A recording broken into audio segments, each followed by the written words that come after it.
and welcome to the Xtra Edge, a sports analytics podcast powered by KINEXON Sports. I'm Dave Grendzynski, and today we're talking with Tyler Friedrich.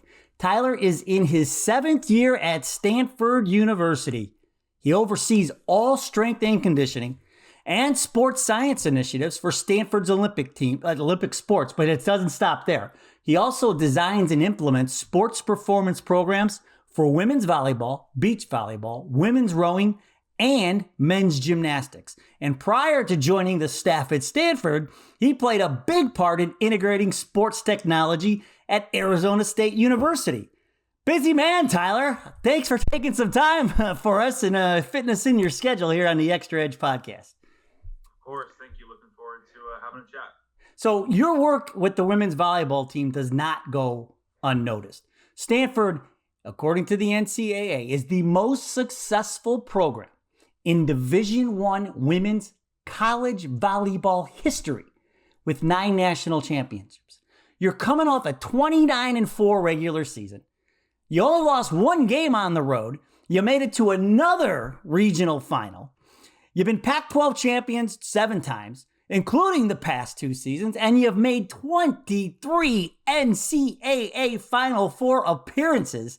I mean, this is it. This is the coup de grace in women's volleyball at Stanford University. And Tyler, and on this podcast, we love it. We talk about data, collecting the data and analytics, and then the insights that you get, and then the action that you take from everything that you collected.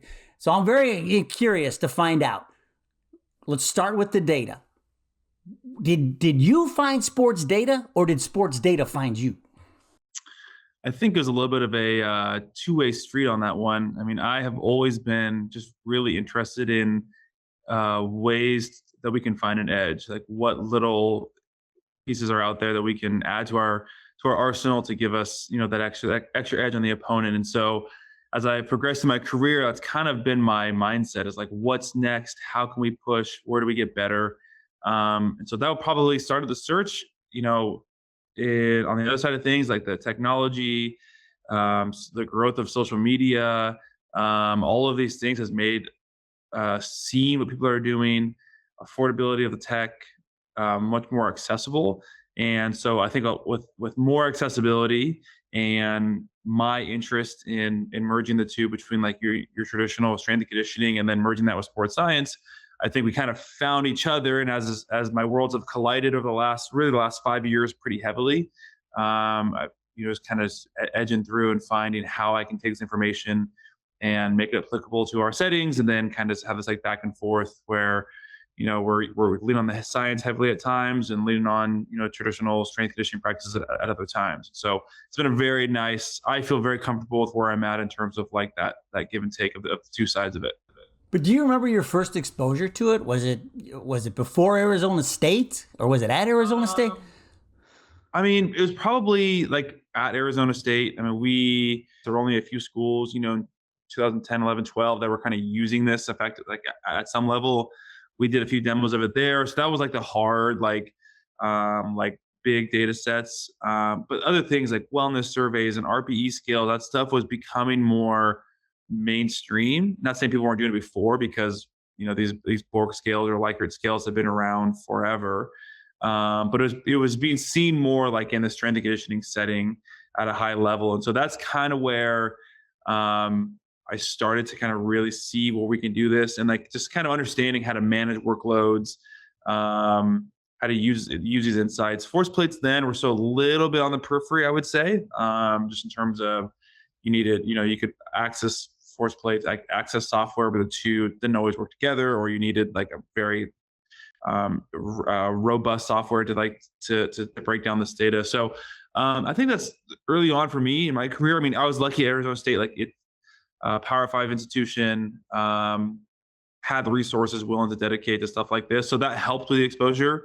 The schools that before that, University of Dayton, my alma mater, love it to death. The resources weren't there to really even know this stuff could be used. So like, I think resources helped kind of drive like my first exposures. Right. And so, I mean, your first exposure, you have to embrace it, right? And then you kind of have to learn about it, right? I mean, it's new. What was that learning process like, and where has it gotten you today? Reading and podcasts were the two big ones. I mean, again, I know podcasts have been around for a minute now, but I feel like in 2012 and 13, podcasts weren't quite as mainstream as they are today. Was a bajillion of them, but they were out there. And so just finding those podcasts and hearing what other people were doing was like pretty eye-opening for me. Like, like people are doing stuff, people are pushing the limits, doing things that are maybe unconventional, that we would consider mainstream today. And so I think that was a huge form of education. Then you hear something, and so the way my process works, I hear what someone's doing. That sounds like something I could do. Okay, I take it to now. I'm going to maybe dive into the research, dive into if someone has a blog post on it or social media posts about it, and see what other people are doing. And then I like just, I believe nothing is really cookie cutter, like cut and paste. And so it's like, okay, how do I take what they are doing and iterate it that would work for us based on maybe either other iterations I see, my constraints, my resources, my knowledge, my skill set, my interest. So there's lots of factors that play a role. But yeah, it's very multifactorial, kind of how I take that information and make it part of my process. But it's that's kind of how I go about it. And so, I mean, you're wearing a lot of hats over there. You're helping a lot of different teams. But for the purposes of this podcast, let's kind of lean towards volleyball and women's volleyball, because one of the things that we're seeing is that we think that there should be a different approach between men and women. And I want to ask you, in your data collection process, and we'll get into some of the specifics here in a minute, but would you say there should be a difference, or is there a difference when you're collecting data on women athletes versus men athletes? No, I don't think so. I mean, it's going to be sport specific. I think it's like, and if you're comparing like the men's volleyball game and the women's volleyball game, the games are different in terms of what metrics may or may not matter. But in terms of collection, I don't think there's any differences. I think you find approaches that are both reliable and have validity to them and are specific or general enough to kind of cast a wide net. And then it's on the analytics side, the analysis side, where we dive in and find the things that matter most for that sport. So again, if I'm wearing a GPS unit and maybe like men's basketball players are wearing it, women's basketball players can wear the same thing. I mean, it's no different, but we should expect maybe some differences because of the style of the game, style of player. So there's differences there, but in terms of actually like how to collect, same thing. But the importance is that you're doing it, right? Correct.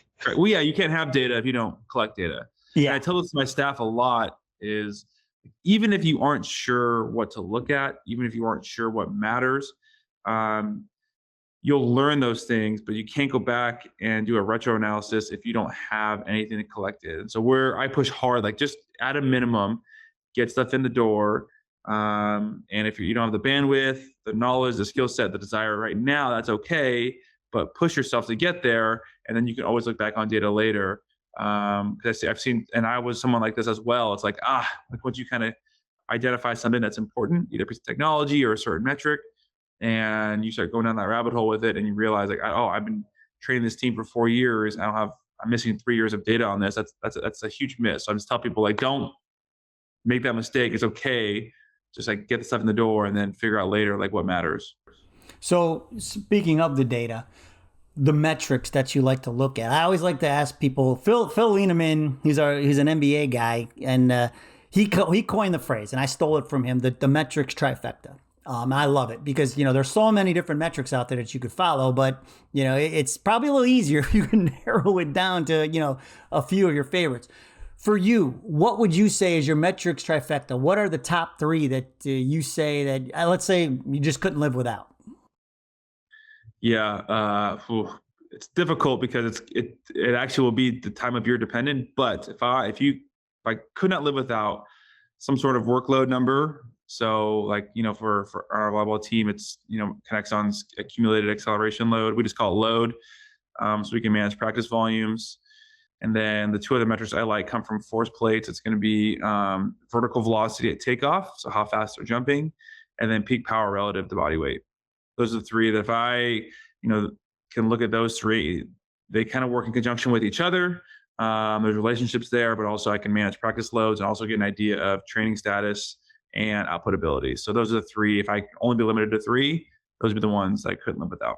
Well, you practice what you preach, because folks, if you do not follow Tyler Friedrich on Instagram, you ought to be, because he is helping. I mean, what he's doing on Instagram, when his Instagram is essentially what we're trying to do with this podcast, is to educate people, about collecting data, using and everything. And, one of the things you have on it, the practice versus game day load, that bar graph. Can you kind of, in layman's terms for us, can you kind of explain, what it is we're looking at here and what why that bar graph is so important?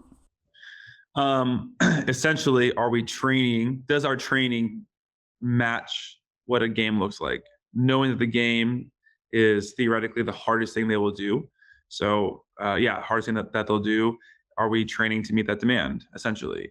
And so I kind of like it. Like if I'm training to run a mile as fast as possible, but I never run fast, or I never run a mile, am I training myself to actually be the best I can at running that 1 mile as fast as I can? And so similar concepts. And so we have our game days, and we look at game day 1 day before, 2 days before, and 3 days before.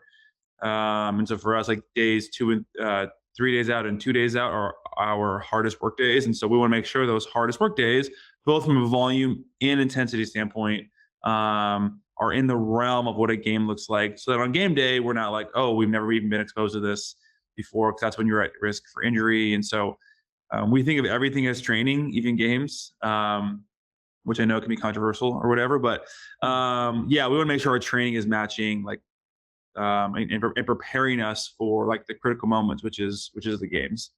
Hey, Tyler, we don't shy away from controversy here on the Xtra Edge podcast. I just want you to know that. But, now in this, and it always seems to naturally spill into the insights. And, we'll talk about some of the insights, on top of this one that you get. But I'm just curious, as long as you've been doing this, when the data comes in, are there still things that surprise you even to this day? Yeah, absolutely. I mean, I mean, you don't have to name names, but I mean, you say, you're like, wow, I didn't know she could do that, or or anything like. You have those aha moments still.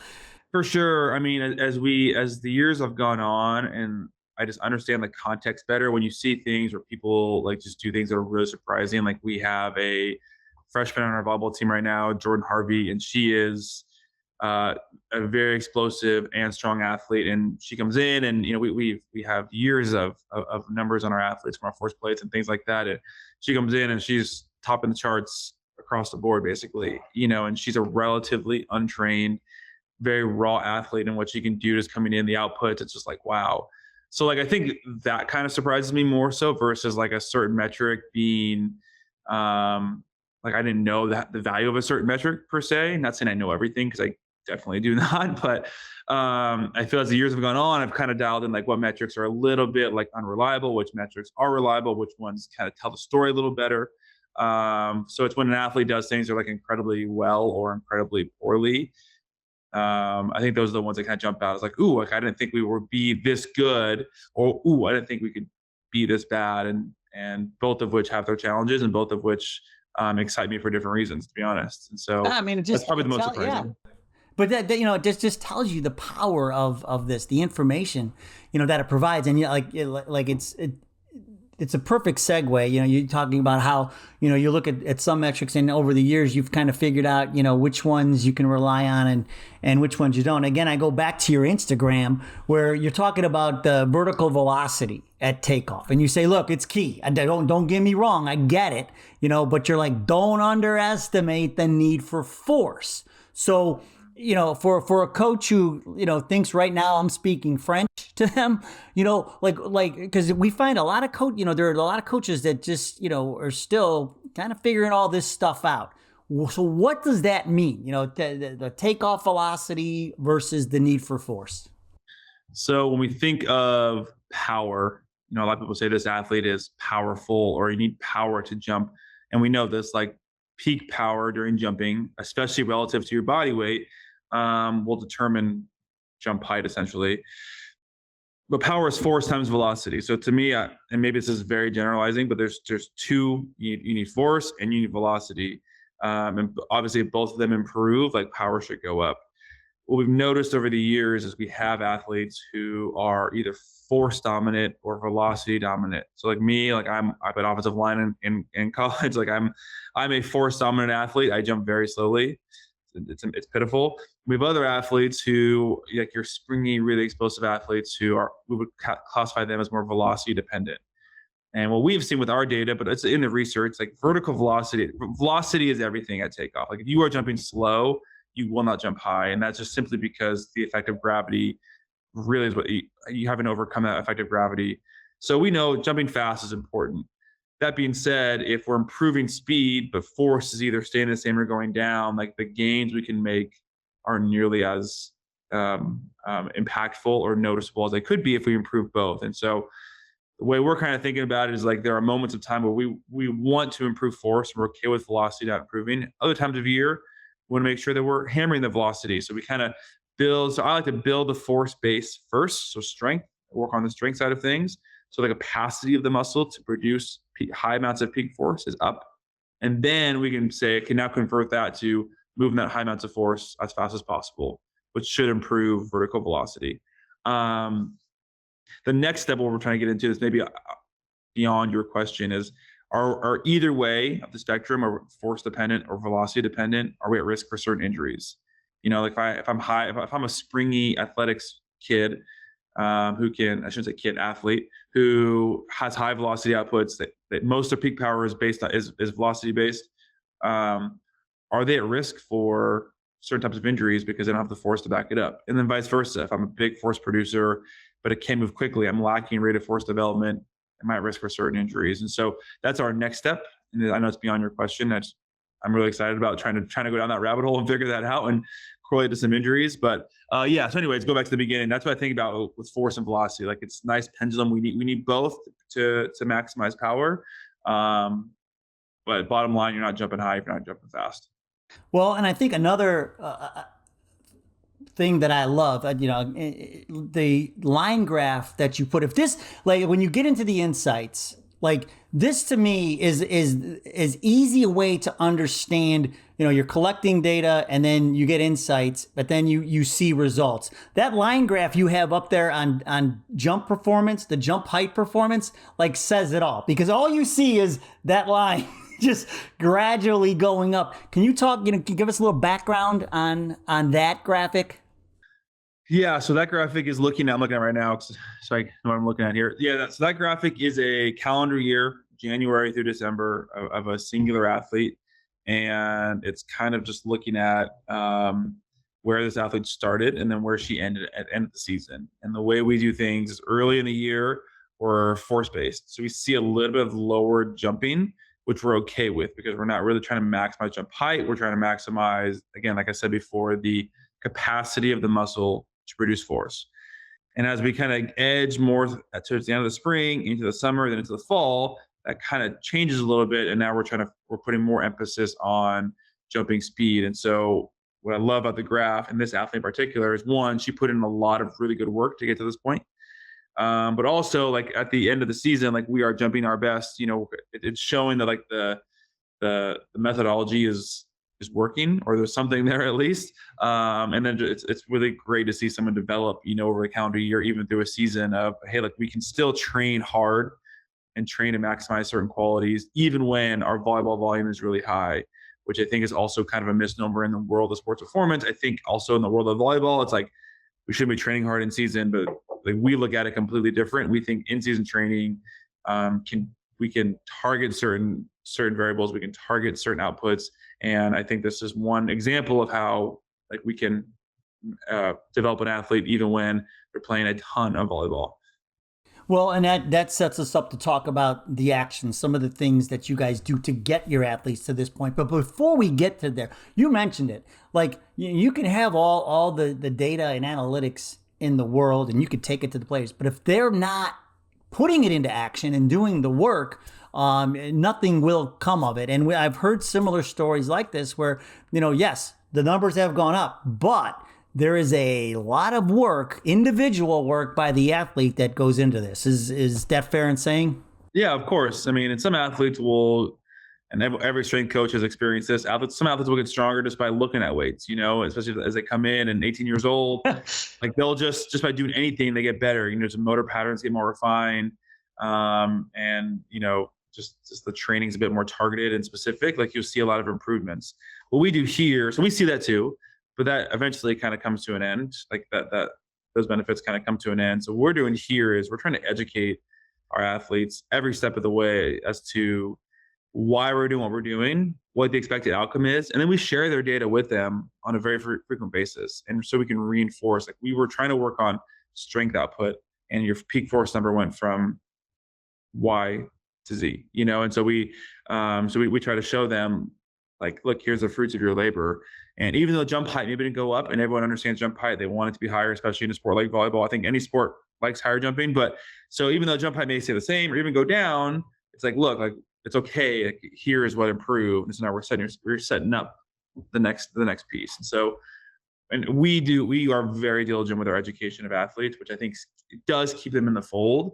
And so that's part of like them being diligent with their own work ethic and needing to be a part. And they're partners with us. Like, we're designing the programs, obviously, and we're taking them through it. But at the end of the day, like they're all along for the ride too. And so we want to make sure they are believing in what they're doing, because that can be very powerful stimulus for them for improvement. Do you think the data collection and then, you start looking at some of the insights, does that provide that internal motivation for players? And then also, I mean, and for the lack of a better term, does it maybe pit them against each other a little bit too? Yeah, I think for some athletes, it definitely provides some motivation, some internal motivation. I think the Stanford student athletes are a little bit unique because, of course, there are athletes out there who just don't care.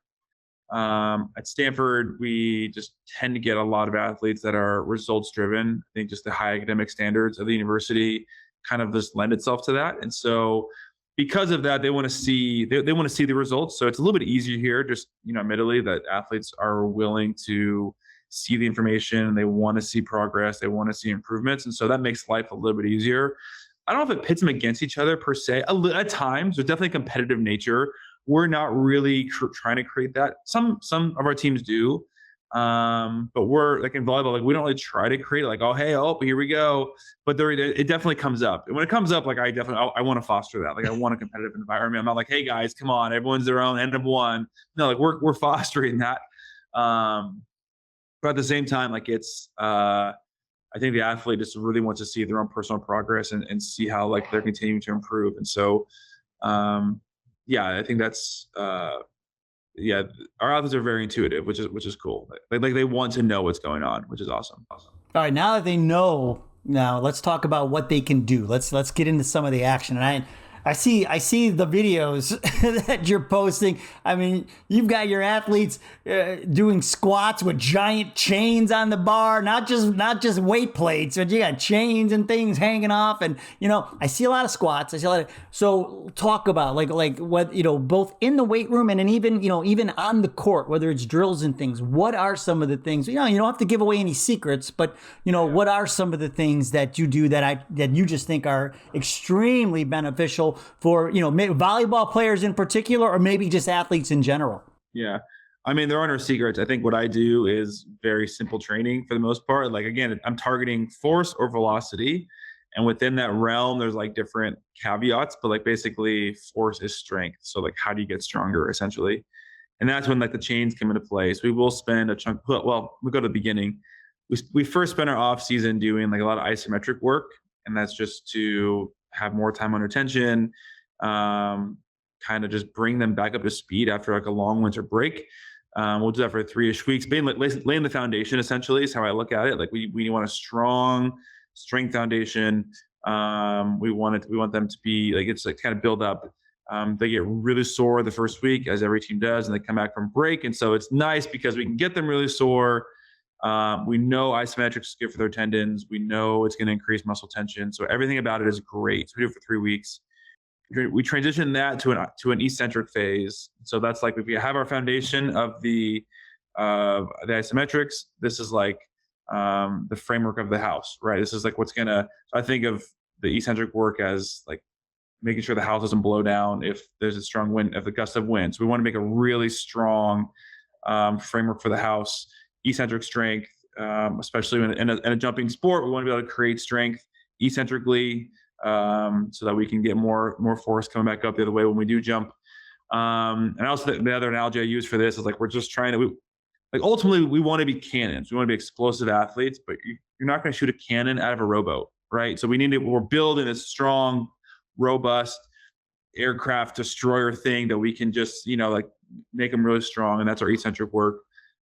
So that's about 4 to 5-ish weeks. And then we kind of transition to a more concentric. And that's where we'll bust out the chains. And change is trying to maximize peak force, right? As you squat down or you lower the weight, the chains coil on the floor. So the whole weight the load gets lighter. So in the least advantageous position, the least efficient position, so bottom of a squat, bottom of a bench, where you have the least amount of ability to create force, the weight is the lightest. But as you work through the range of motion, we need to start producing more and more force. And that is how a great way to get strong is, because if you're just doing a regular bench press or regular squat, in the bottom, you're working on the strength. But as you work your way up, it gets easier, so the muscles aren't working quite as hard, which is, a very generalized term, but essentially that's what's happening. They don't need as much force, right? If you have chains, you have to produce force, high amounts of force all the way through the range of motion. And so that is the point of that. So basically we're telling the brain to tell the muscles, force. So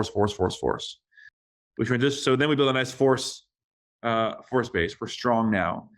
Then we put on the bands. And the bands is where we say, okay, look, now you have to overcome this band tension. You got to move fast, right? And so that last 4-ish weeks of our spring, 5-ish weeks of our spring is all about moving weight as quickly as possible. So we've built the foundation, we've done the eccentric work, we have nice strong. Now, we built a huge cannon, lots of power behind it. Now we want that cannon to fire at a very explosive rate. So we just kind of slowly build up. And when it's all said and done, hopefully, to keep using this ship and cannon analogy, we have this big ass cannon that can fire really explosively. And when it does, we're not going to destroy the boat, AKA our tendons, our muscles, ligaments, stuff like that.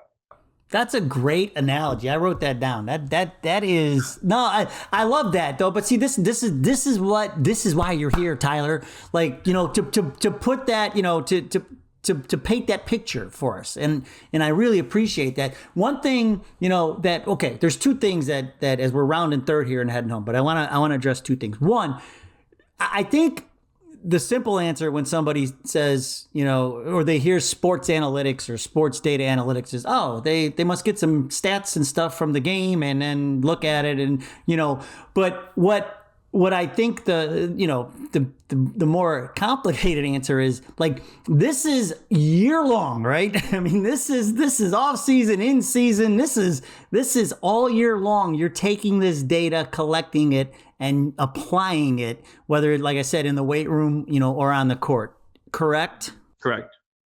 Yeah. I mean, it's in one way or the other, we're utilizing some set of data. So if it's in the weight room, a lot of times it's velocity-based work or force plate.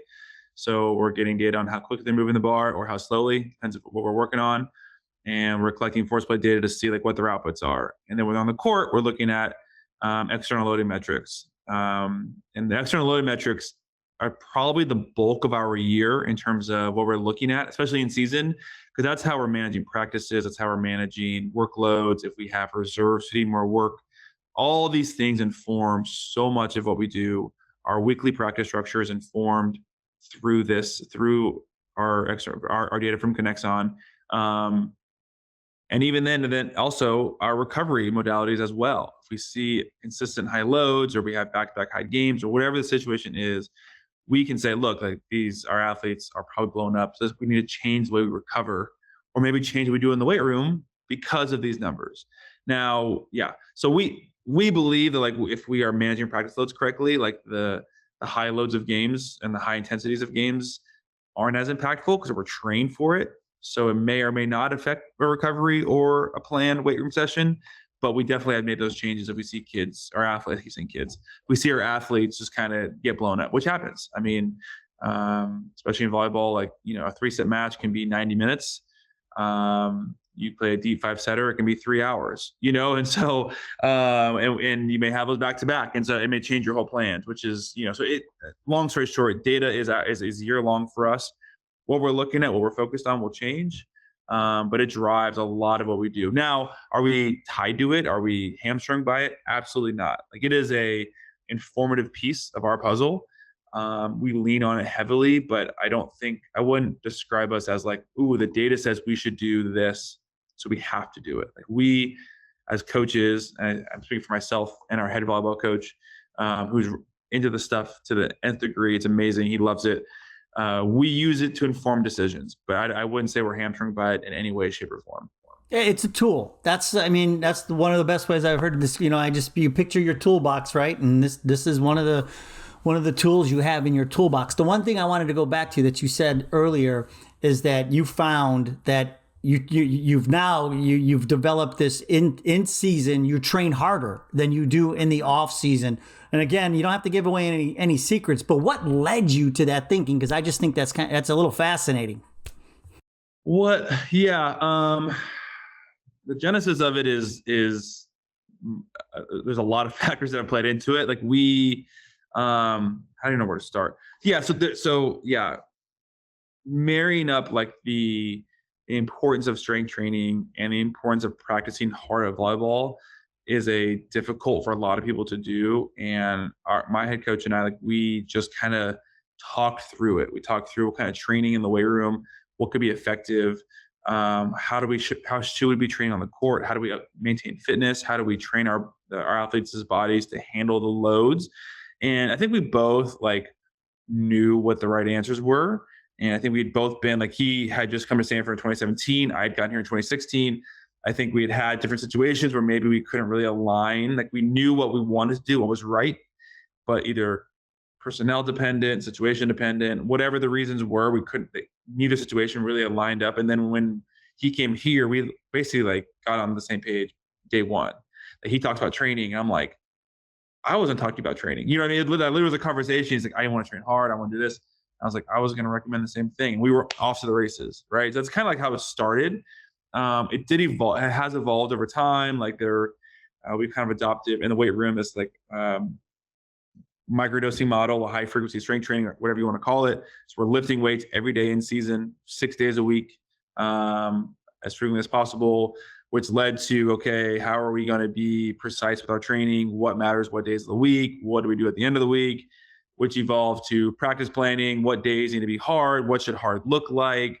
What should day before games look like? Day between games? And so like it's been an evolution, and we've had the structure's been in place, but each year it gets a little bit more refined. So I would say, even like, we just finished season 8 together. Like, I don't think we wouldn't consider it a finished product. I would consider like we're more streamlined and more efficient, but I would not say like, okay, here's what we do every year. I think it's more like, okay, here's what we did. What's the tweak this year? What's the tweak next year? So we kind of are always kind of tweaking and finding what's best, because the group changes every year, right? If you have 17 players one year and 14 the next, 3 middles one year, 1 the next, like there's so many factors that play a role. And so we're using all that to, again, like maybe dial in what we're doing year to year a little differently. Yeah, but it's improvise and adjust, right? I&A. I remember somebody said, well, it's always about improvising and adjusting. Each year. Tyler, this has been phenomenal.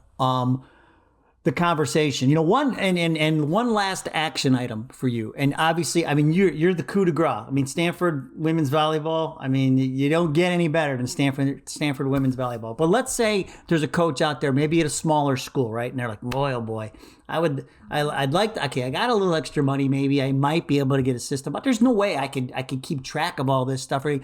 Do you have any recommendations? Like, I've heard everything from, sometimes like, Schools might ask like the math department to see if they have any students who are interested in coming over and helping with the data or the analytics. Maybe there's some interest there. Just in the people you talk to, I mean, do you have any advice for coaches who maybe, want to get started, or what's an easy, simple way to get started and then also get the help that you need? Yeah. The advice I give on that is identify what your biggest problem is at the moment. Is it you have data and don't know what to do with it? Is it you have no data and don't know where to start? Is it we have our athletes are overtrained, we get a lot of overuse injuries? Is it they're undertrained and we get overuse injuries? Is it we're not jumping as high? Like, just identify like the main sticking points, and that will hopefully be the first step of like, hey, what do I need? If you have a lot of data, don't know what to do with it. I mean, not saying like you should call me or whatever, but like reference this podcast, reference what are other people doing, what metrics matter, send emails to peers, send emails to other schools or organizations could be or are doing this well. Ask them, like, I'm just trying to get started. Where do I start? This is my experience. I tell my staff the same thing. You can't start until you start. So just start somewhere with something that makes sense to you. And as you ask more questions, like you'll get more comfortable with data, which will then in turn probably lead to more questions, and more questions lead to more metrics coming in. And then you get comfortable with that data, which will then in turn lead to more questions. And the process just repeats itself. And then you look back after 5, 6, 7, 8 years and you're like, oh, I know a lot about this stuff, And so you got to start somewhere. If your issues are like, you feel like your athletes are overtrained or undertrained, or you don't know how to manage practice loads or whatever, like that stuff requires conversations with coaches, requires, again, like reaching out to other schools, see what people are doing. So don't try to solve the world in one, like, okay, I need all this stuff. I need GPS. I need force plates, because that's what Stanford does. Like, just identify your problem and start there. And as you start to chip away at that, you'll notice other solutions become available to you that work best for your situation. That's awesome. And I don't mean to try to inundate you with emails or DMs on your Instagram, but if somebody did want to reach out to you, what would be the best way for them to do that? I mean, email is always good. My email is on our Go Stanford website. I answer all those emails. I always find time. I'll never blow anyone off. So if anyone's listening and wants to reach out with a question, just shoot me an email. I'm terrible at answering DMs on social media. You can, but don't DM me, because I probably won't answer it. So, but you gotta follow them though on Instagram. I'm telling you that. I will take the followers for sure. I'll take the followers. You're a good follow, man. I really like. You can learn something from your Instagram, and I appreciate, when I stumbled onto it and I saw it, I thought, man, this is good. Like you are teaching at the same time, as you are helping athletes. And I really appreciate you coming on, Tyler. This has been awesome. Yeah, thank you so much. It was fun. Yes. And remember, if you know a great coach who's doing great things, winning games and doing it with sports data and analytics, we would love to hear about them. We'd even may make them a future guest on the podcast. I mean, we'll have to see if their Instagram's as good as Tyler's, but we'll still make them a guest. Hey, you can find us on Twitter and Instagram at KINEXON Sports, or look for us on LinkedIn at KINEXON Sports and Media. Remember, we want you to innovate the game by collecting the data, getting those insights, and turning those insights into action. We will see you next time.